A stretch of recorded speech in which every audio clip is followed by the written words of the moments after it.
రామ్ చరణ్ గారి Peddi movie review.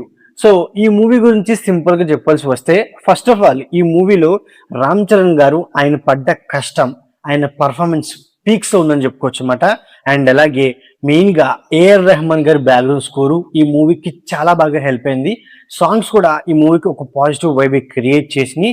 But main గా ఏంటంటే ఈ మూవీ యొక్క స్టోరీ పాయింట్ అనేది ఒక రొటీన్ అండ్ ఓవరాల్ మూవీ మొత్తం మనకి ప్రెడిక్టబుల్ వేలో వెళ్ళిపోతుంది అనమాట. అదే మూవీకి పెద్ద మైనస్ నాకైతే అనిపించింది. ఎందుకంటే మనం ట్రైలర్ లో చూసినప్పుడే ఈ మూవీ యొక్క స్టోరీని మనం సింపుల్ గా ప్రెడిక్ట్ చేయగలుగుతాం. ఆ విధంగానే మూవీ కూడా ఉండడం అండ్ అలాగే ఒక రొటీన్ ఫార్మాట్ లో మూవీ వెళ్ళడం మూవీకి పెద్ద మైనస్ లా నాకైతే అనిపించాయి. మెయిన్ ఏంటంటే మూవీ రన్ టైం కూడా మూవీకి పెద్ద మైనస్ నాకైతే అనిపించింది అనమాట.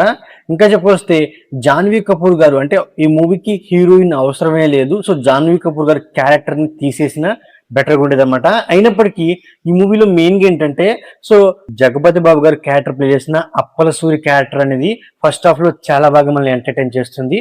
అండ్ సెకండ్ హాఫ్ లో మన డాక్టర్ శివరాజ్ కుమార్ గారు ప్లే చేసిన గౌర్ నాయుడు క్యారెక్టర్ కూడా చాలా బాగా మూవీకి పాజిటివ్ వైబ్ క్రియేట్ చేసిందని చెప్పుకోవచ్చు అనమాట. అండ్ సెకండ్ హాఫ్ లో హాస్పిటల్లో వచ్చే సీను, మన చరణ్ గారు క్లైమాక్స్ లో ఆయన స్పీచ్, సో ఇలాంటి కొన్ని పాజిటివ్ వైబ్స్ తో మూవీ అనేది నాకు ఒక యావరేజ్ ఫీలింగ్ అయితే ఇచ్చిందనమాట. ఫస్ట్ ఆఫ్ ఆల్ ఈ మూవీ యొక్క స్టోరీ గురించి సింపుల్ గా చెప్పాల్సి వస్తే, పెద్ది అంటే మన రామ్ చరణ్ తనేంటి ఒక కొండ కింద ఊరోడు అనమాట. సో ఆ కొండ కింద ఆ ఊరోళ్ళకి ఒక ఐడెంటిటీ అనేది ఉండదు. సో అలాంటప్పుడు ఆ ఐడెంటిటీ కోసం అండ్ అలాగే వాళ్ళకి ఒక రైల్వే స్టేషన్ అవసరం అవుతుంది. ఆ రైల్వే స్టేషన్ కోసం సో మన పెద్ది ఏం చేశాడు అనే పాయింట్ మీదే రిమైనింగ్ స్టోరీ అయితే ఉండిద్ది అనమాట. ఉన్నప్పటికీ ఈ మూవీ యొక్క ఫస్ట్ హాఫ్ అండ్ అలాగే సెకండ్ హాఫ్ వస్తే మెయిన్ గా మూవీలో కొన్ని పార్ట్స్ లో ఉన్న సీన్స్ అయితే నచ్చాయని చెప్పుకోవచ్చు అనమాట. అవి కూడా ఏంటంటే ఫస్ట్ హాఫ్ లో క్రికెట్ మీద వచ్చే సీను అండ్ అలాగే మొన్నా బాయ్ క్యారెక్టర్ కూడా ఫస్ట్ హాఫ్ లో మనల్ని ఇంప్రెస్ చేస్తుందని చెప్పుకోవచ్చు అనమాట. సో ఇంటర్వెల్ పోర్షన్ అంటే జగత్ బాబు గారి మీద వచ్చే కొన్ని సీన్స్, ఇంటర్వెల్ పోర్షన్ మూవీకి ఒక మంచి హై మూమెంట్ వేస్తాయి అనమాట. ఇంకా సెకండ్ హాఫ్ వచ్చిన తర్వాత కుస్తీ పోటీ అనమాట. కుస్తీ పోటీ మీద వచ్చే సీన్స్ అనేవి సెకండ్ హాఫ్ లో మనల్ని చాలా బాగా ఎంటర్టైన్ చేస్తాయి. సో ఐటమ్ సాంగ్ వచ్చినప్పటికీ అంటే ఐటమ్ సాంగ్ ఆ సిచ్యువేషన్ లో అవసరమైన ఫీలింగ్ అయితే కలిగింది.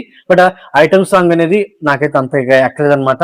ఇక మన హీరో అంటే ఒక ఆట నుంచి ఇంకో ఆటకి ట్రాన్స్ఫర్ అయ్యే పాయింట్ బలంగా ఉన్నప్పటికీ బట్ అంటే మన హీరో ఒకేసారి ఆ 3 గేములు ఆడడం సో కాస్త కన్ఫ్యూజింగ్ గాను అండ్ అలాగే కాస్త ఇబ్బందిగా అయితే ఉంటుంది అనమాట. ఎందుకంటే ఒక వ్యక్తి ఒక స్పోర్ట్స్ లో విన్ అవ్వాలి అంటే ఎన్నో సంవత్సరాల తరబడి కష్టం చేస్తూ ఉంటాడు.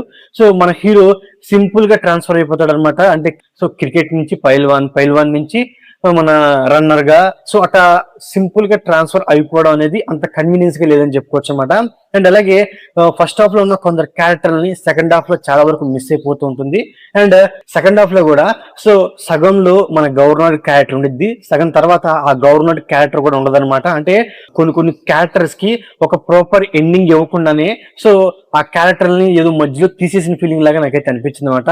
సో ఓవరాల్ గా మూవీలో మెయిన్ గా ఏంటంటే డ్రామా పరంగా చాలా బాగా వర్కౌట్ అయింది. కొన్ని ఎమోషన్స్ అనేవి ఇంకా బాగా వర్కౌట్ చేస్తుంటే బాగుండదు అనమాట. ఎందుకంటే మన సెకండ్ హాఫ్ లో రామ్ చరణ్ గారు హాస్పిటల్లో సీన్ అనేది చాలా బాగా వర్కౌట్ అవుతుంది.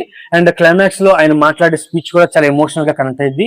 బట్ సో ఫస్ట్ హాఫ్ లో ఉన్న కొన్ని ఫ్యూ ఆఫ్ ఎమోషన్స్ అంత బలంగా కనెక్ట్ అవ్వలేదని ఫీలింగ్ అయితే కలిగింది అనమాట. ఎమోషన్స్ కూడా ఇంకొంచెం బలంగా ఎగ్జిక్యూట్ చేస్తుంటే బెటర్ గా ఉండేది అనమాట. మెయిన్ గా ఈ మూవీ డైరెక్టర్ అయిన బుచ్చుబాబు సనా గారు, సో బుచ్చుబాబు సనా గారు తీసుకున్న పాయింటే వీక్ గా ఉన్నప్పటికీ నరేట్ చేసే విధానం కూడా ఒక రొటీన్ అండ్ ప్రెడిక్టబుల్ వేలో ఉండడం వల్ల మూవీ అనేది చాలా వరకు డిసప్పాయింట్ చేస్తుంది అనమాట. సో అలా కాకుండా స్క్రీన్ ప్లే పరంగా అయినా సరే ఏమైనా కొత్తగా మన డైరెక్టర్ గా ట్రై చేసి ఉంటే మూవీ అనేది ఎంతో కొంత ఎంగేజ్ చేసేదని ఫీలింగ్ అయితే కలిగిందనమాట. ఏఆర్ రెహమాన్ గారి ఆయన మ్యూజిక్ తో ఈ మూవీని ఒక లెవెల్లో నిలబెట్టేశారు.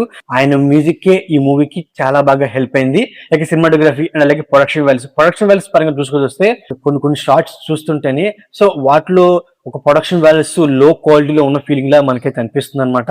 సో ప్రొడక్షన్ వాల్యూస్ పరంగా కూడా కొంచెం ఇంప్రూవ్మెంట్ ఉంటే బెటర్ అని ఫీలింగ్ అయితే కలిగింది. సో ఓవరాల్ గా ఏదండి పెద్ద మూవీ రివ్యూ. నా రివ్యూ నచ్చినట్లయితే వీడియోకి ఒక చిన్న లైక్, అలాగే మన ఛానల్ ని సబ్స్క్రైబ్ చేసుకోండి. Okay, thank you all.